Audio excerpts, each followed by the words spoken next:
Testing. 1 million, 2 million, 3 million. That's working. Okay. I'd like to talk to you about your financial future, and I hope those figures become applicable to all of you as we go along. And I'd like to start by posing a problem for you. And incidentally, I'm just going to talk for a couple of minutes, and we'll do Q&A, because what we want to do is talk about what's on your mind. But I'd like you to think about this for just a second. If, as we walked out of here today, I said I would like to buy 10% of your financial future, I was going to write you a check today, and from this day forth, you were going to give me 10% of everything you earned. How much would you want to charge me for that? I'm going to buy 1/10 of you. And I may take the low bid, incidentally, so be careful what you write down. Well, I think if you thought about that a little while, you can contemplate that for a few minutes. You know, you're going to get a check from me today, and you can do anything you want with the money, but from this day forth, you have to give me 10% of what you earn. I think it would be very foolish of you, any of you, if you asked for less than, say, $50,000. Now, it's going to be a few years before you're out earning money, and so I've got a few years of dead money there. But then I would start getting this royalty on you as you went along. So I really think that if you thought about it, most of you would want a fair amount more than that, and I think you'd be right. Fortunately, I didn't make this deal with anybody when I started out, so nobody's got a 10% royalty on me. But I think that $50,000 would sort of be the absolute minimum. And if you think about that, that means that right today, you are worth $500,000, because if 10% of you is worth $50,000 in cash today, your potential is worth a minimum on a 100% basis of $500,000. That is the big financial asset you've got. It's way more important what you do with that $500,000 asset that you own today than whether you decide to buy stocks or bonds, or whether you put your money in a mutual fund or pick your own stocks or anything of that sort. The biggest financial asset that you have going for you by miles is the value of your own earning power over the years. So that's really what you should focus on. If you're focusing on your financial future, that means you should focus on you. Because whether your 10% is worth $50,000 or $100,000 or $300,000, which would be $500,000 or $1 million or $3 million for all of you, whether it turns out to be one or the other is really dependent in a very large part on what you do in the next few years. All of you in this room have the brains to do extremely well in life. You've all got the energy to do extremely well in life, and then the question is, how do you apply it? If you've got a 200 horsepower motor, do you get 200 horsepower out of it? Do you get your full potential, or do you get 100 horsepower or 50 horsepower? Now, there's two things that can hold you back in getting the full horsepower out of your engine, whatever it may be. All of you have big enough engines. And one of those is a lack of education, but that probably isn't going to happen to very many people in this room. If you did have a lack of education, if you didn't have a chance to get a decent education in life, it wouldn't make any difference what that potential was, because you'd never unlock it. But the second most important thing, and equally as important, is in terms of the habits that you develop, in terms of what you do with yourself. When we hire people, we look for three qualities. We look for integrity, we look for intelligence, and we look for energy. But if they don't have the first one, integrity, the other two will kill you. Because if you're hiring somebody without integrity, you really want them to be dumb and lazy, don't you? I mean, the last thing in the world you want for them is to be smart and energetic. So smart and energetic only goes with integrity. But the nice thing about, you make your own decision on that. You can't change your IQ or how far you can throw a football or how high you can jump or the color of your hair very easily. But you can elect to have integrity that matches anybody else's. And if you match that with intelligence, which you have, and energy, which you have, you will get an extraordinary result, and you'd be very foolish to sell me 10% of yourself for $50,000. On the other hand, if you don't match it with that, your potential will, in a significant part, go unused. And I'll give you a little simple tests to apply in terms of thinking about the kind of habits you want to develop. Because you can have any habit you want to be. You can be lazy, you can be prompt, you can be late, you can be honest, you can cut corners. I mean, you have all these choices. And those are choices for you to make. Nobody else is going to make them for you. And I would suggest that you play this little game with me, too. Think about the person you would most like to be in life. So maybe it's one of your contemporaries, maybe it's somebody a little older, but pick out the person you admire the most, the person that you'd change places with if you could. And then write down why you admire them. Just put it on a piece of paper. And then figure out the person that you would least like to change places with you. Who really turns you off? Who do you find repulsive? And list the reasons why that person turns you off so much. And put those down on the other side of the paper. And then look at that list. And you'll find that everything on the left-hand side, what you admire in other people, the qualities they bring to life, cheerfulness, generosity, all kinds of things, you'll find those are things you can do yourself. It's very simple. You got to apply yourself, but the habits you form in doing that early on will carry you through life. And on the other hand, you'll find that the things that make people repulsive, selfishness, obnoxiousness, all these things, egotism, are things that no one has to have. If you find those in yourself, you can get rid of them as long as you get rid of them early. So all I suggest is that you write down a list of what you admire, what you find contemptible, and decide that the ones on the admired side are ones you're going to acquire for yourself. And if you do that when you're young, it'll carry you through the rest of your life. This doesn't work if you do it when you're 50 or 60. By then the habits are too well formed. But if you do it early, behavior becomes a habit. So if you do that, 2 or 3 years from now, if you go through the same exercise, you'll find out that the person you admire the most is yourself. That can be a little dangerous under some circumstances, but it's not a bad thing. I mean, you want to be somebody you like, and you don't want to be somebody that you dislike. And form those habits early. You basically can't miss. Now, I'll give you one other small piece of advice that's just a corollary on this, and then we'll get to your questions. And that is, as a general matter, as a one piece of specific financial advice, I would say, avoid credit cards. Just forget about them. We're in various businesses that issue credit cards. The American public loves credit cards. But if you start revolving debt on credit cards, you're going to be paying 18 or 20%. And you can't make progress in your financial life going around borrowing money at 18 or 20%. You can make a lot of money by lending it out at 18 or 20% over time. If you can find anybody that's good that will borrow from you. But you don't want to be on the side of the equation that's always behind in life. I was lucky. I'd saved about $10,000 by the time I got out of school. That $10,000 was really worth millions I might have earned later on, because after you get a family and everything, the expenses roll in. But those were my tools to work with, but it was only because I was ahead of the game.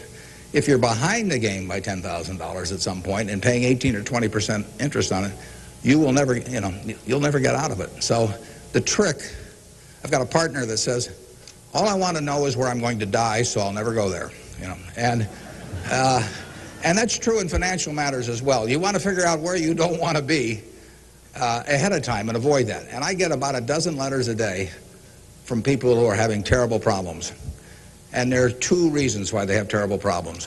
One is a number of them have had health problems of some sort. I mean, they have really been hit by or somebody in their family has been hit by some kind of catastrophic illness. And that is it's a terrible thing to happen to any family.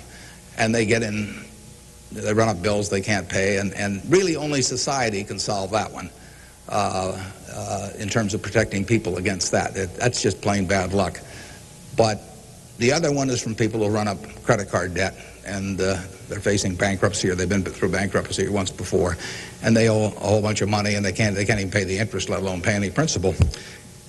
And half of my letters come from people like that, and that problem is avoidable. Catastrophic illness is not, but credit card debt is something you bring on yourself, and it's way better, it's way easier to stay out of trouble than to get out of trouble financially. And I will guarantee you, if you run up big credit card debts, you will be in trouble probably the rest of your life in terms of your financial situation. On the other hand, if you get ahead of the game, even if it's on a very modest scale, so that money is coming in from investing, and people owe you money or equities owe you ownership, you'll be way ahead of the game compared to paying it, always paying your creditors every month. So my advice to you is, if you can't pay for it, don't buy it, and get yourself in a position where you can pay for anything, and then we'll be glad to see you at Borsheim's or the Nebraska Furniture Market. Now let's have some questions. Do we have a mic out there that people can either go to or that travels around? And I can't necessarily see too well from we're going to have one mic on each side, so just raise your hand and wait for us to come to you. Okay, we have somebody up front who would like a mic. Anything that's on your mind, ask about. Don't be bashful. Yeah, how would you advise people who aren't necessarily going into a career field in which you would make a large base salary, such as like medicine or something like that, maybe performing arts or music? How would you advise us to keep up financially with the rest of the world? Well, it is true that a market system does not pay as well in some activities as might seem appropriate for the importance of those activities to society. Just take teaching, for example. I mean, teaching does not pay well. And what could be more important? I mean, you've got to be as interested in who the teachers of your children are as who your accountant is, or whatever, or who's winning the heavyweight title of the world, or that sort of thing. But it doesn't pay well, and it's a fundamental choice whether you're going to go into something. For many people, it'd be a fundamental choice whether you're going to go into something you love or something to try and make a lot of money. I think that generally it pays to go with what you love. I think that it's very hard to find people when they get to be my age who say that they've loved what they've done all their life and feel it was very worthwhile, but they're terribly sad they made that choice because they didn't make a lot of money. I don't think anybody's ever said that to me, that they wish they'd gone into something else where they were uncomfortable doing it or didn't enjoy it, didn't feel very productive, but made a lot of money. So I don't think you'll find that. So I would go to work. I would go to work in whatever turns you on. It may turn out that it'll be more profitable than you can think, but almost everybody here will make enough money, unless they get some terrible habits along the way, to do reasonably well. And doing reasonably well in this country really is pretty darn good. I mean, it's not necessary to have huge amounts of money in order to enjoy yourself. I enjoyed myself when I had my $10,000, and I live in the same house that I lived in when I had about that. I bought it 41 years ago. I liked the house then. I like the house now. I mean, if you think about it, if you have a reasonable job, you'll be eating at McDonald's and I'll be eating at McDonald's. So we're at a push on food. I mean, in fact, I hope it's Dairy Queen, actually, and and if you come to Dairy Queen, you'll see me. And you can order anything on the menu I can order, and we both can afford it. You'll wear the same clothes I wear. I'll pay more for my suits, but as soon as I put them on, they look cheap on me. So we'll look about the same. We'll both live in the same kind of houses. I live in that house from 41 years ago, and it's warm in winter, and it's cool in summer, and it's comfortable. And you'll live in a house that's similar. And what difference does it make if you have 50 more rooms or guest houses or all that?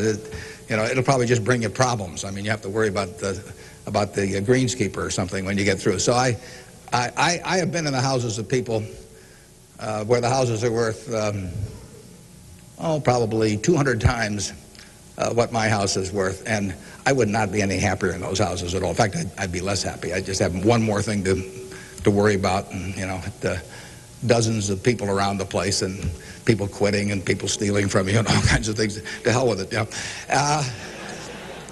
We'll drive the same kind of car. In fact, you'll probably drive a better car. I drive a car that's about 8 years old. I don't know what it's worth now, but it gets me around fine. I mean, I'm perfectly happy. We'll watch the same television. We'll work on the same computer pretty much. The only difference will be how we travel long distances. You know, I will fly in a plane that's more comfortable than flying Southwest Airlines or something, which I've got nothing against. But that's the one real big difference. And other than that, I do what I like every day. I hope you'll do what you like every day to do. And I work with nice people. I hope you work with nice people. And there's 24 hours in the day, and those are where the hours go. So great wealth is the tiniest bit different in a real sense than having just a decent income. And to trade a decent income and something you love doing and something where you feel worthwhile doing it for huge wealth where you trade off a lot of your principles would be a terrible mistake.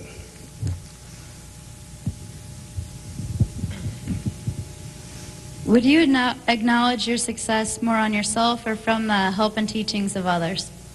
Well, I was very lucky in life. If you tell me who your heroes are, I will make a pretty good prediction about what you're going to do. And I had the right heroes. I was very lucky in life, and my heroes never let me down, and started with my dad, and then I had others in business. And so I have had great teachers, some formal teachers, some that were just informal teachers by instinct or example. And if I hadn't had those, you know, my life, I'm sure, would have been very different. If I'd been born anyplace else. When I was born in 1930, and at the time, 1 out of 50 births in the world were in the United States. So I came in against 50 to 1 odds against being born in the United States. I would have been a disaster, you know, if I'd been born in Afghanistan or Peru or someplace. I mean, I was extraordinary. I won the lottery the day I was born, you know, by being born in this country. So have you. I mean, the odds were probably 40 to 1 against you being born in this country, and they were 5 times more likely to have been born in China, or 6 times, and 4 or 5 times more likely to have been born in India or some other place where it would not have been as easy to exploit the full potential of your talent. So we've all won the lottery in that respect, and that's just plain luck. I mean, and I was lucky to be born at this time. I mean, capital allocation is something that pays off extremely well in this society now, but it doesn't pay off in other societies, and it didn't pay off, you know, many years ago. My friend Bill Gates says that if I had been born a few thousand years ago, I'd have been some animal's lunch. You know, I can't run very fast, and I can't climb trees, and, you know, I just happen. Those are talents. Nobody asked me to climb trees now, but there was a time when it might have been important. And incidentally, Bill would have been some animal's breakfast. I mean, he can't run so fast either. But in any event, you know, we are lucky. I mean, just imagine being born a couple hundred years ago with exactly the same talents and how far they would have taken you then. You know, the average person today lives so much better than the richest person lived 100 or 150 years ago. So I'm lucky in that respect. I was lucky to be born of terrific parents. I was lucky to be raised in Omaha in a great public school system. I got a start here in the first 8 grades that gave me a foundation that later, when I went off the track a few times, carried me through, because I had a terrific grade school education right here in Omaha at Rose Hill. And one of the reasons I had it, incidentally, is kind of unfortunate, but I had that great education in part because women were being enormously discriminated against. And so a woman at that time could be a teacher, she could be a secretary, she could be a nurse, you know, and that was about it. So you had half the talent pool in the United States limited to just a few jobs. So you had an abundance of talent in those activities like nursing or teaching, because that talent with males was spread across every form of work activity there was, but with women it was concentrated in a few areas, and that benefited me. It's kind of sad because it didn't benefit those teachers,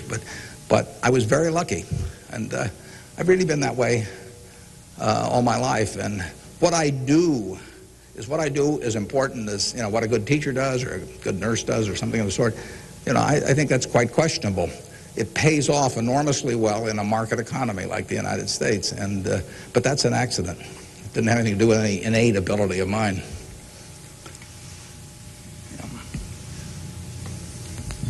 My name is Marina Tsed, and I attend Omaha Central High School. Good for you. Fine institution. Now, Mr. Buffett, technology has been a great factor in stimulating the world economy. What are your predictions for the future of the technology industry, and what is its future role in world economy and the United States economy? Yeah, well, there's no question it's turning the world upside down. It's done it somewhat already, but it will, it's just beginning, but it's moving very fast. I met Gates on July 15th, 1991. I was out there for a 4th of July celebration with a friend and who subsequently died, Meg Greenfield of the Washington Post, and she took us down to visit the Gates family. And he tried to educate me about high tech. And he'd had better luck with chimpanzees. I mean, I was really a disaster. But he's a good teacher. But one thing he told me was that at the time, he said, you've got this model in your head of the world, and your model has time and distance as very limiting factors. And he said, they aren't limiting factors anymore. He said, the cost of talking to somebody around the world or getting your message in front of somebody or publishing, he said, it's going to be zero, or so close to zero it doesn't make any difference. And, that was revolutionary.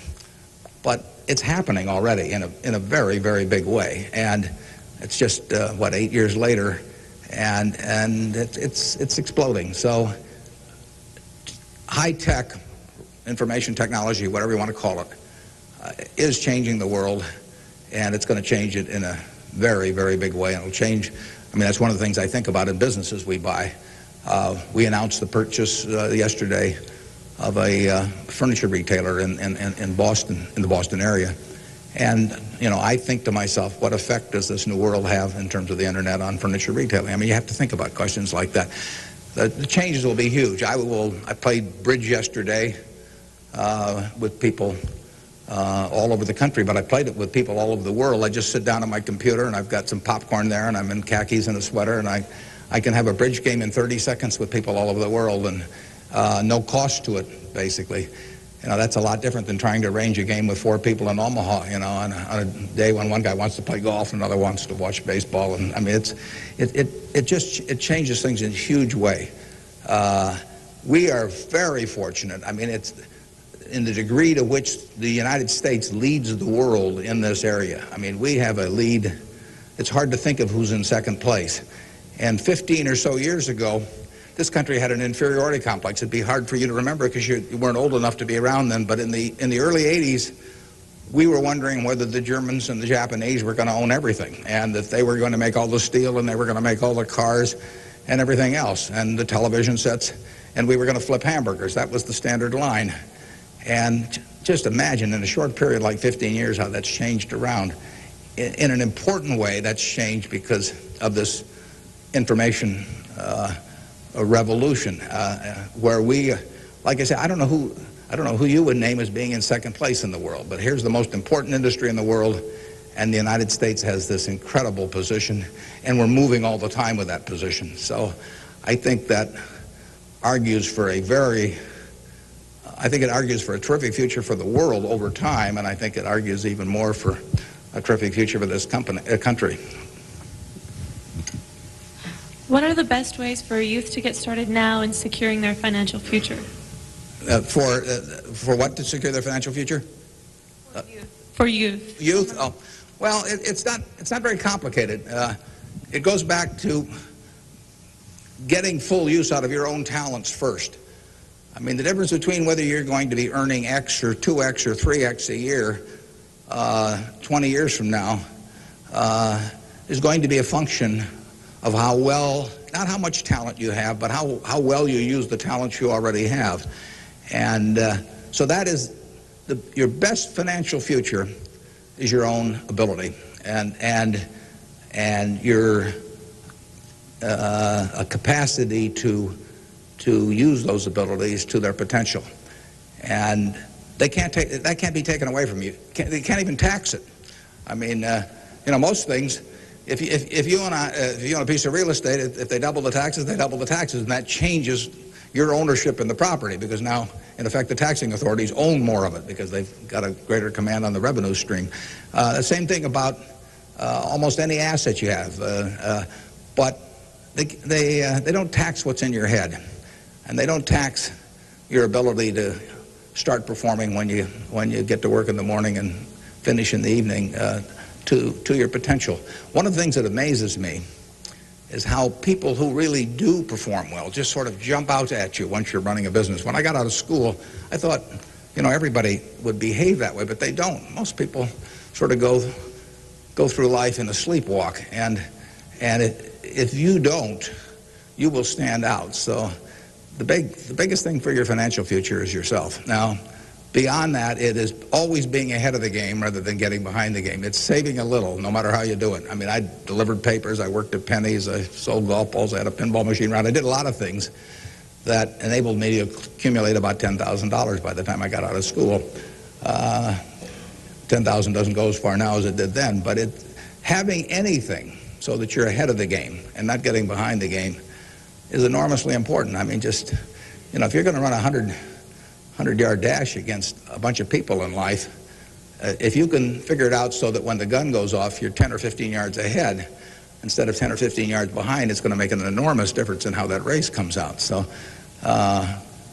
having some net resources doesn't make much difference whether they're in stocks or bonds, in my view, but and not having debt when that gun goes off when you get out of school is a huge plus over being behind the game. And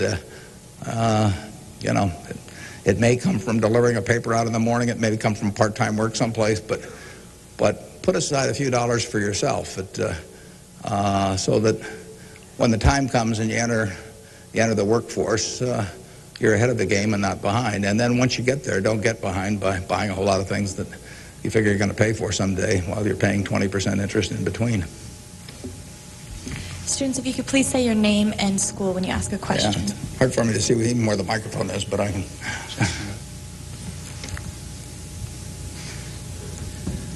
My name is Patrick Doherty, and I'm from Pillion La Vista High School.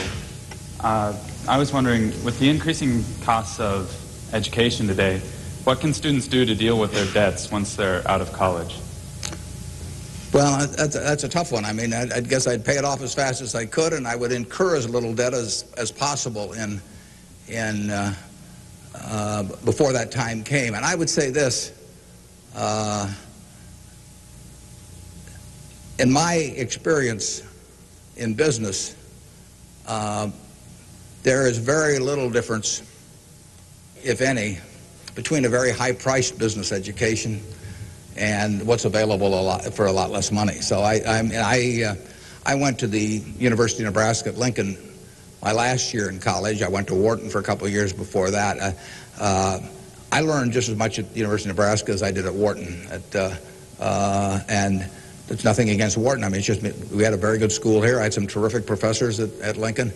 And so I would not assume that if I was paying a few $1,000s for an education here in the state, for example, versus paying huge amounts elsewhere, that it was going to make a lot of difference. A lot of the education, you need to be prodded in the right direction, but an awful lot of it is self-taught. I mean, Andrew Carnegie did a wonderful thing in this country in terms of libraries, and I used to spend a lot of time at libraries. I even got locked in at the University of Omaha, what was then the University of Omaha, and I couldn't get out for hours. And one night I got so entranced with what I was reading. But there's all kinds of information available now with the internet. It's so much easier than it was then. So it's out there to be taken, and it isn't necessary to pay $30,000 or $35,000 a year to go to some big name school to get the education at all.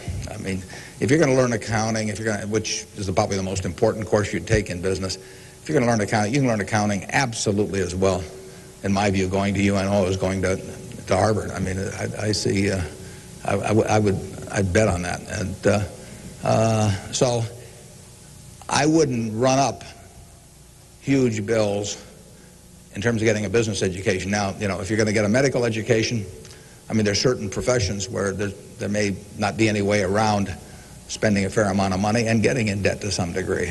You've got to make that decision yourself, but I'd certainly try to minimize it. And And I would have it figured out how I would handle that debt in, say, a 5-year period after I got out of school, or I would think twice about incurring it. There's a question up here, if we can bring a microphone. My name is Kyle Clark. I'm here representing the Omaha Youth Advisory Council. What advice would you have for a forming nonprofit organization? For forming a nonprofit organization? Well, I've always tried to avoid forming nonprofit organizations. Well, that would depend entirely on what I wanted to accomplish. I mean, it'd be one thing if it was a hospital. It could be another thing.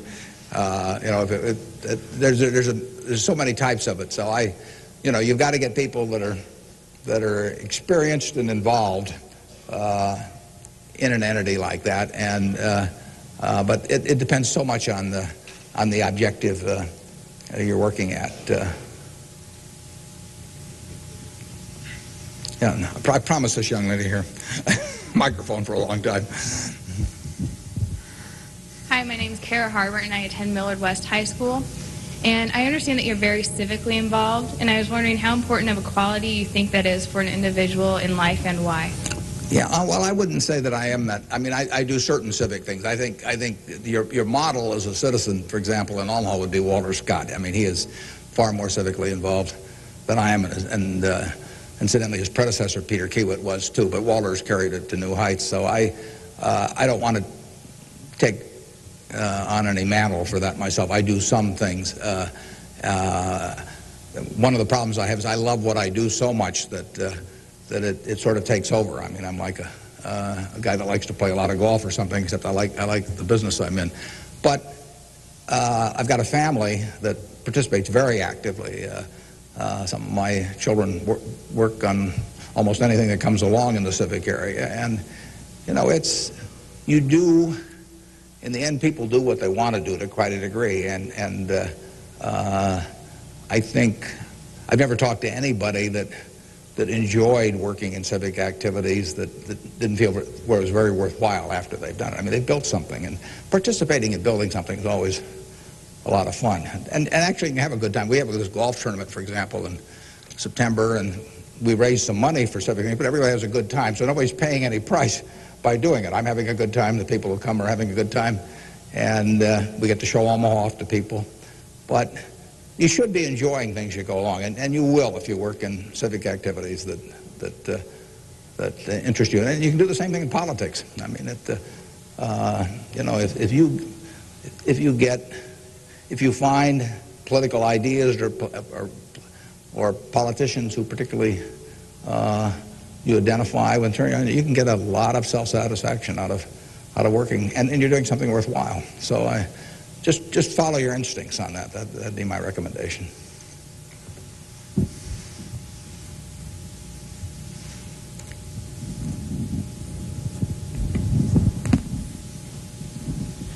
Hi, my name is Jeremy Graham from Millard South High School. We're probably the elite youth of today, and I have a question. What do you see as the biggest economic problem facing the youth of today going into the future?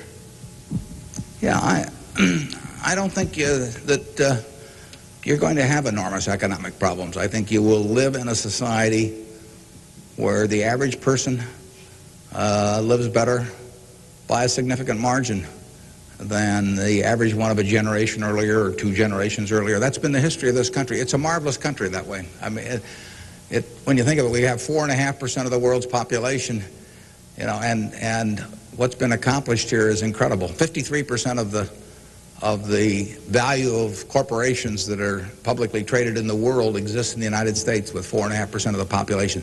This country always has done well.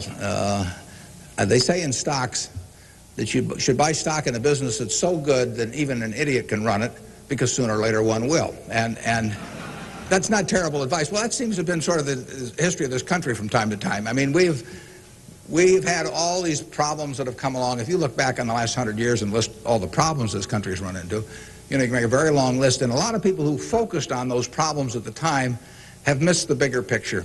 And the bigger picture is that every generation lives better than the one before it. And that's because of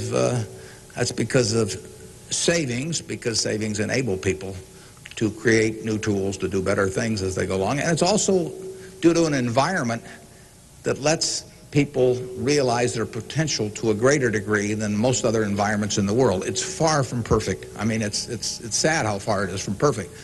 But it is better than anything else around. I mean, in this country, you don't have some commissar or something running a big business in this country. You've got a guy like Jack Welch, and a fellow like Jack Welch makes a difference of night and day in terms of the productivity of that business over a period of decades. And productivity is what causes the standard of living to rise. So a system that throws up the Jack Welches of the world to run businesses is going to have an enormous advantage over a society that does it by heredity or that does it by government edict. And we're closer to that society that I've described than any other country, and it's led to great things, and it will continue to lead to great things. So I think you've got the best future. You don't face a war, and you've got a better future in terms of achieving material rewards than any generation in history. So I wish I could trade you places. I might get taken up on that by a few of you, though.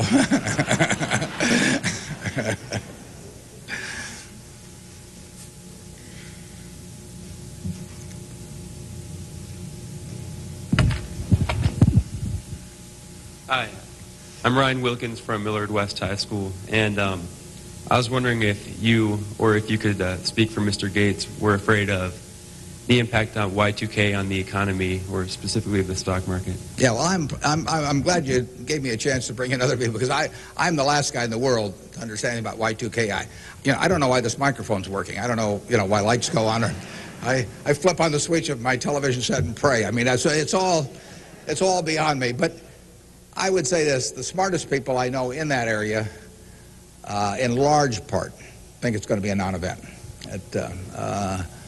In this country, I can't speak for the rest of the world, but so I think you'll wake up on January 1st and find the world hasn't changed from December 31st. Now, I would say this: you might get a whole bunch of friends to write you checks for $1 billion on December 31st and then deposit them, and who knows what'll happen? You can't lose anything. I mean, all they do is bounce, and if the system gets fouled up, you might find a lot of money in your account. But I wouldn't count on it.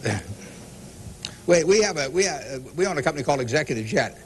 We have about 1,400 or 1,500 customers who own pieces of airplanes with us, and so we've got 160 of their planes and some of our own flying around. It'll be very interesting to me to see what the advance people let us know ahead of time when they want to use it. It'll be very interesting to see how many sign up for January 1st at 12:01. But it wouldn't bother me to fly them in the least on January 1st or do anything else on January 1st. Ideally, I hope they're getting prepared to watch the Huskers play in the big game. I'm Jamie Solis from Twin Valley, and I was wondering, how do you decide what you invest your time and money in? Yeah, well, I like to find businesses that have good economics. Now, what are good economics? Well, good economics are a business that has some kind of a moat around it that makes its product or its service or its location or something a little more desirable to the customer than any other sort of comparable product.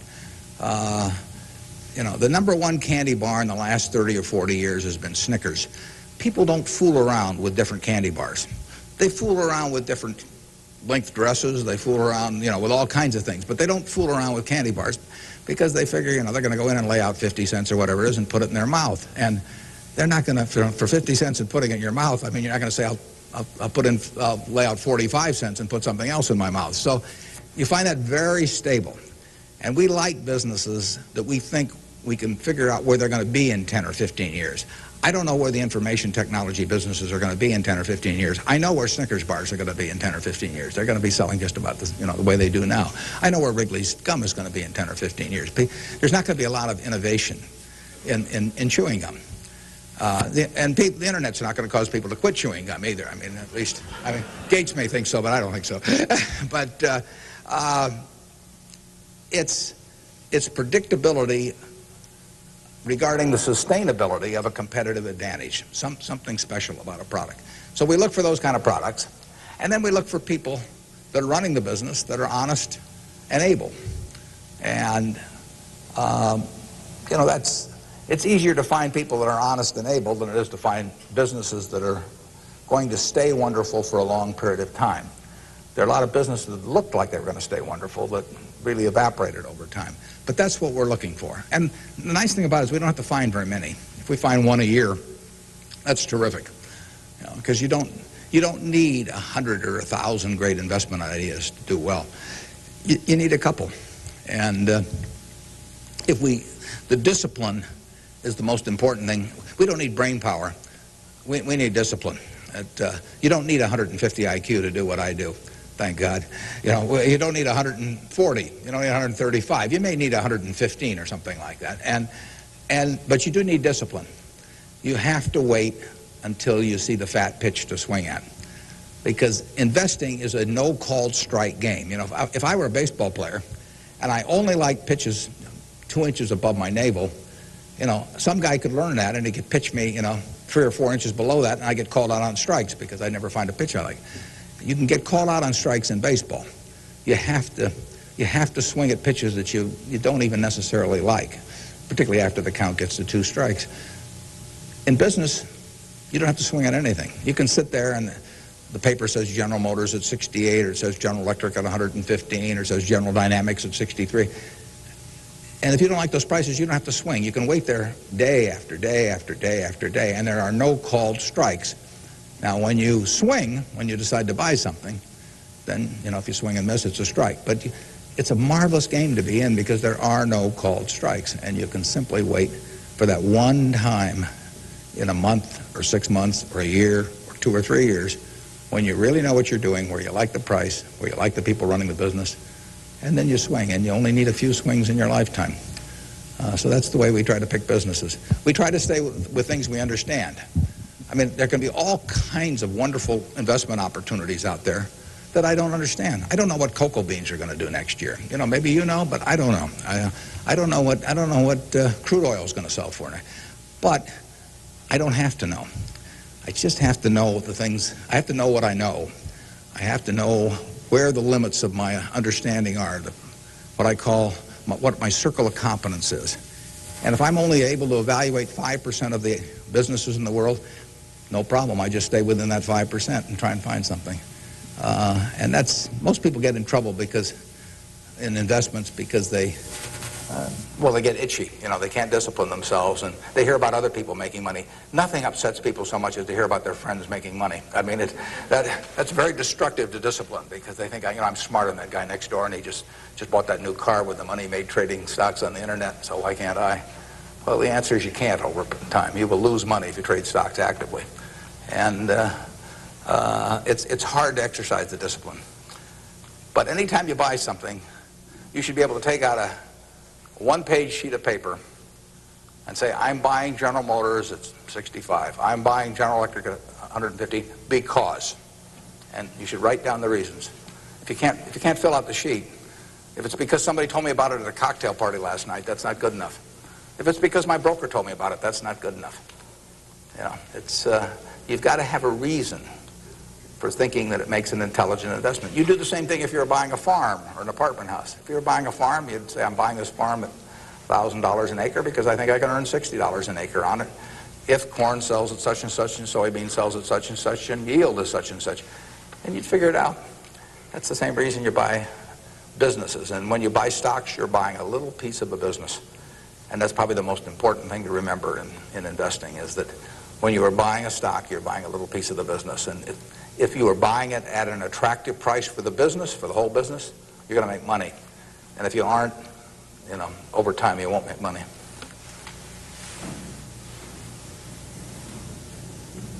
Hi, my name is Cliff McAvoy from Elkhorn Mount Michael. Reverend Jesse Jackson, talked to us earlier. He seemed to believe that the moral standards of today's society will eventually affect us in business. How do you feel this will affect us as youth growing up in the United States? He said the moral standards will affect us how? Like moral decay in society today will will affect us in business by how we feel and how we interact with other people? Well, I think very difficult to quantify moral standards over time. I mean, you know, you can pick out huge weaknesses at any given time in terms of how people or the country is behaving, and huge strengths. So I think it's enormously difficult to quantify. I think, by and large, we have made progress in what I would call institutionalized moral standards in this country. I mean, you know, in terms of slavery, in terms of I mean, the women couldn't vote, you know, a century ago. Half the country were second-class citizens in that respect, and they had much lesser rights in terms of inheritance and all kinds of things. The income tax didn't exist 100 years ago, so the idea of taxing people according to how much they benefited from society and their income didn't exist. So I think, in terms of institutionalized moral standards, the country has made really quite significant progress in the last 100 years. I think, you know, there's an enormous distance to go. I think we're going in the right direction, maybe by fits and starts, but I think we're going in the right direction, and I think that you know, it will be a significant plus to everybody in this room if they live in a more moral society 40 years from now than a less moral. But I think the odds are that they will. I think the country moves in that direction. It's very difficult to do it, and all kinds of interests that work against it. But in the end, I think the American people want it. And you saw it in civil rights. I mean, it took television to dramatize what was going on, and people that weren't near it preferred not to think about it. But it got through to the conscience of the American people. And a lot of progress has been made there, and there's a lot left to be made, but it's better than it was. And the pace may seem very slow to those people involved, and I can understand that. The pace, you know, for women's suffrage, I mean, that went for decades and decades and decades. Women couldn't be on a jury. I was reading the trial of Clarence Darrow, which took place in California in about 10 or 11. You know, there were no women on the jury. The woman wasn't allowed to be on a jury. They weren't citizens in that sense. So it's the moral behavior of the country has, in my view, improved, but it, you know, and it'll continue to improve, and I hope you all in this room do your part to help it improve.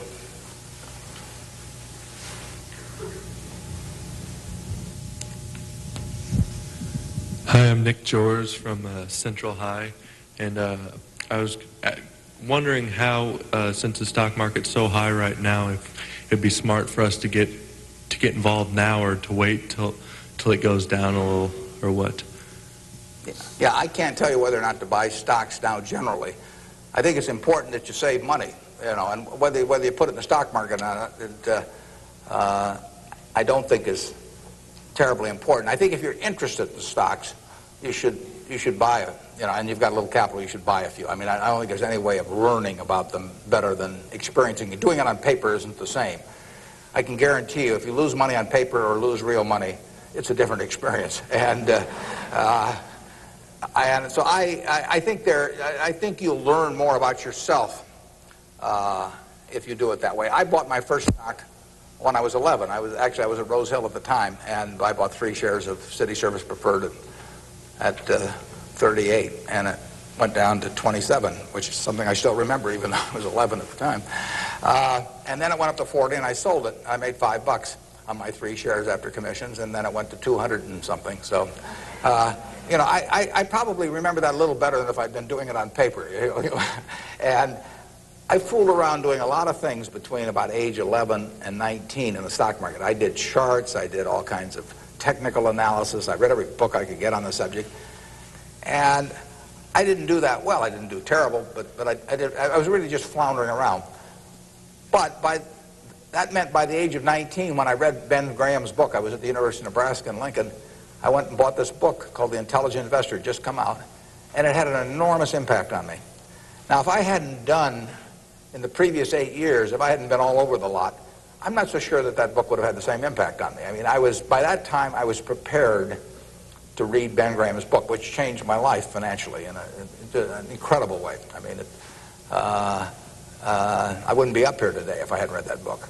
But yeah, part of life is getting prepared so that when something does happen that's significant, you can grasp the significance of it and know what to do with it. And I would say that first 8 years of fooling around, even though it produced nothing financially to speak of, produced a lot in terms of getting my mind prepared for when I really did read something that made sense. And so I was ready to accept it. And I actually went back and went to Columbia to study under Graham, and because of reading that book, and all kinds of things flowed out of it. So I would encourage you, if you're interested in the field, to do a few things. I'd still try and make it as intelligent as possible. I would try to stick with businesses I thought I understood. I'd still get out that sheet of paper, and I'd write, I'm doing this because, and just test my reasoning. And then I'd go back and read it a year later and see whether what you thought would be true turned out to be true. So I would always check myself. I believe in grading myself on everything. You know, doctors have postmortems, and they do it because they learn from postmortems. In business, people don't like to do postmortems. When I can be on the board of a company, and they can dollars building plants or buying companies, and they never want it 2 years later to run a check on how that decision turned out, because it can be unpleasant. But you learn from postmortems, and you don't want to learn. It's way better to learn from other people's mistakes than your own, but you got to learn from a few of your own too. And the time to do it is when you're young. We can do maybe one more, and then we wrap this up at one, do we? Or maybe two more. My name is Pete Walsh. I'm from Creighton Prep, and my question is, to what extent do you feel that the government, with the current policies of welfare and Social Security, is it financially competent and fiscally prepared for the future? Well, I think that the country as a whole is quite well prepared for the future. That doesn't mean I would adopt every policy they have, but I think, A, we have an enormously rich society, and it'll get richer. Everyone isn't going to participate in that. Some won't participate because of physical disabilities, others because of mental disabilities, others because of shortcomings in the education they received when they were growing up, all kinds of reasons. We have a prosperous enough society to be able to take care of those people, and we should take care of them. And how we do it so that they feel most useful in life, and how we do it so that we continue to encourage people to be more productive themselves and all that. I mean, those are not easy questions, but that shouldn't take our eye off the ball of feeling we should do something about it. I pose this problem sometimes to people. I say, let's assume that it's 24 hours before you're born. And all of you can take this test, 24 hours before you're born. And a genie comes to you. And the genie says, what was your name again out there? Whatever, we'll call you Joe. And the genie says, Joe, says, you look pretty promising to me. I think you've got kind of a sense of fair play and a good mind. And so I'm going to let you have an extraordinary opportunity. I'm going to let you design the world into which you're going to be born in 24 hours. It's yours. You pick out the political rules, you pick out the economic rules, you pick out the social rules. You design the world. And when you're born in 24 hours, you're going to be born into that world. And that's the world that's going to exist for your lifetime, for your children's lifetime, for your grandchildren's lifetime. And you, having heard of some of these genie jokes in the past, would say, what's the catch? The genie says, well, it's a very slight catch. I said, when you're born in 24 hours, you're going to emerge in this world you designed. But what you don't know is whether you're going to be born black or white, male or female, rich or poor, bright or retarded, able-bodied or infirm, in the United States or Afghanistan. All you know is that you're going to reach into this barrel, which now has 6 billion balls, as we know, representing one person, every person in the world, and you're going to participate in what I call the ovarian lottery. You're going to take one ball out of that barrel, and you're never going to get another ball. That's you. You're going to get one ball, and now you're going to emerge. Now, what kind of rules do you want to have for that society, not knowing which ball you're going to get? Now, that I put to you is the way I think people should think about social policy. And if you're lucky enough to be born in this country, you've won the lottery already. But we should have a system, in my view, that encourages the Jack Welches and the Bill Gateses and all of that to work far beyond the time when it has any economic significance to them. We want people commanding those resources who are extremely able at commanding them. That's how the standard of living moves forward. So we should want, we should want Tom Osborne coaching in Nebraska. We should want Bill Gates designing software, and we don't want to mix up those two. We don't want to get Bill coaching in Nebraska. So you want a system that gets people to their potential and puts them in the position where they can do the most good for society. But you also want a system for the people who get the wrong ball. I mean, somebody's going to get the ball, that says 80 IQ. Somebody's going to get the ball that says this disease or that disease early in life that cripples them. And we've got a rich enough society that we can take care of those people. And I think that, to get back to your question, I think that this society will move more and more in that direction. It has the capability of moving more and more in that direction as our resources and our output increases. And I think that it has the will to do that in a general way, although, like I say, there have always been lots of fits and starts. So there is no shortage in the United States of resources. There's no shortage of output.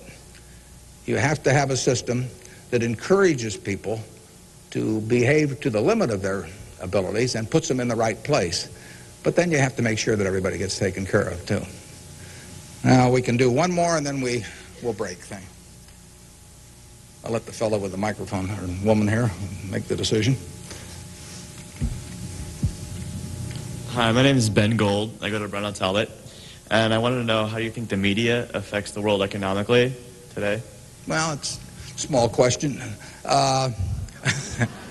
Well, what it obviously does, simply because it's moved so far technologically, is it's brought it together in a big way. I mean, I was over in China a few years ago, and I was right after the time of the women's conference in Beijing, and I was reading the Chinese coverage of that conference, and of course it had nothing to do with what was taking place, but the internet was coming in, and you can access the Washington Post or the New York Times or anything. I get the Washington Post at 9:30 here at night, in effect.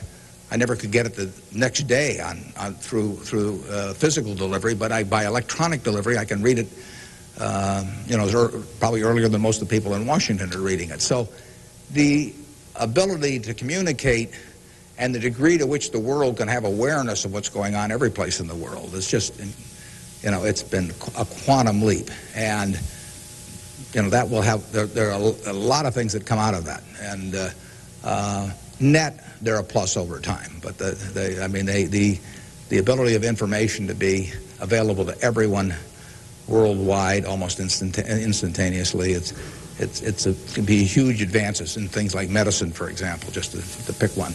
So it's a net plus. It has a big effect, and the definition of media has now been expanded enormously. I mean, there were 3 television networks in the early 1960s, and that was it. There were 3 highways information traveled electronically, and if the 3 pieces of information were I Love Lucy, and something else, those were the 3 choices of information or entertainment that you had for tens and tens of millions of people sitting there looking at a tube. Now it's unlimited, and that's only, 3 or so decades. So it's just exploded, and it'll continue to explode. And net, I think it's a plus. And I think it's 1 o'clock. I want to thank you all. I wish you well. You're going to do terrific. Thanks.